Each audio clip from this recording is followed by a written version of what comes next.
The house stood on a slight rise just on the edge of the village.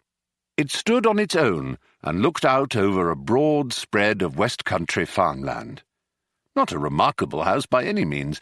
It was about 30 years old, squattish, squarish, made of brick, and had 4 windows set in the front of a size and proportion which more or less exactly failed to please the eye. The only person for whom the house was in any way special was Arthur Dent, and that was only because it happened to be the one he lived in. He had lived in it for about 3 years, ever since he had moved out of London because it made him nervous and irritable. He was about 30 as well, tall, dark-haired, and never quite at ease with himself. The thing that used to worry him most was the fact that people always used to ask him what he was looking so worried about.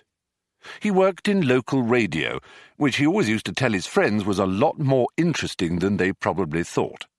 It was, too. Most of his friends worked in advertising. On Wednesday night, it had rained very heavily. The lane was wet and muddy, but the Thursday morning sun was bright and clear as it shone on Arthur Dent's house for what was to be the last time.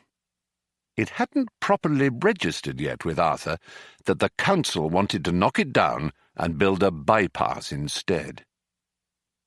At 8 o'clock on Thursday morning, Arthur didn't feel very good. He woke up blearily, got up, wandered blearily round his room, opened a window, saw a bulldozer, found his slippers, and stomped off to the bathroom to wash. Toothpaste on the brush, so scrub. Shaving mirror, pointing at the ceiling. He adjusted it. For a moment it reflected a second bulldozer through the bathroom window. Properly adjusted, it reflected Arthur Dent's bristles. He shaved them off, washed, dried, and stomped off to the kitchen to find something pleasant to put in his mouth. Kettle, plug, fridge, milk, coffee, yawn. The word bulldozer wandered through his mind for a moment in search of something to connect with. The bulldozer outside the kitchen window was quite a big one. He stared at it. Yellow, he thought, and stomped off back to his bedroom to get dressed. Passing the bathroom, he stopped to drink a large glass of water, and another.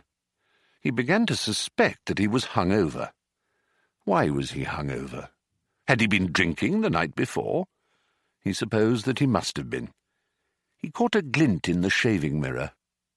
Yellow, he thought, and stomped on to the bedroom. He stood and thought. The pub, he thought. Oh dear, the pub. He vaguely remembered being angry about something that seemed important. He'd been telling people about it at great length, he rather suspected. His clearest visual recollection was of glazed looks on other people's faces. Something about a new bypass he'd just found out about. It had been in the pipeline for months, only no one seemed to have known about it. Ridiculous. He took a swig of water. It would sort itself out, he decided. No one wanted a bypass. The council didn't have a leg to stand on.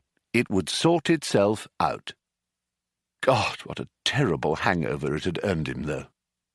He looked at himself in the wardrobe mirror. He stuck out his tongue. Yellow, he thought. The word yellow wandered through his mind in search of something to connect with. 15 seconds later, he was out of the house and lying in front of a big yellow bulldozer that was advancing up his garden path. Mr. L. Prosser was, as they say, only human. In other words, he was a carbon-based bipedal life form descended from an ape. More specifically, he was 40, fat and shabby, and worked for the local council. Curiously enough, though he didn't know it, he was also a direct male-line descendant of Genghis Khan, though intervening generations and racial mixing had so juggled his genes that he had no discernible mongoloid characteristics, and the only vestiges left in Mr. L. Prosser of his mighty ancestry were a pronounced stoutness about the tum and a predilection for little fur hats. He was by no means a great warrior. In fact, he was a nervous, worried man. Today he was particularly nervous and worried because something had gone seriously wrong with his job, which was to see that Arthur Dent's house got cleared out of the way before the day was out. "Come off it, Mr. Dent," he said. "You can't win, you know. You can't lie in front of the bulldozer indefinitely." He tried to make his eyes blaze fiercely, but they just wouldn't do it. Arthur lay in the mud and squelched at him. "I'm game," he said. "We'll see who rusts first." "I'm afraid you're going to have to accept it," said Mr. Prosser, gripping his fur hat and rolling it round the top of his head. "This bypass has got to be built, and it's going to be built." "First I've heard of it," said Arthur. "Why has it got to be built?" Mr. Prosser shook his finger at him for a bit, then stopped and put it away again. "What do you mean, why's it got to be built?" he said. "It's a bypass. You've got to build bypasses."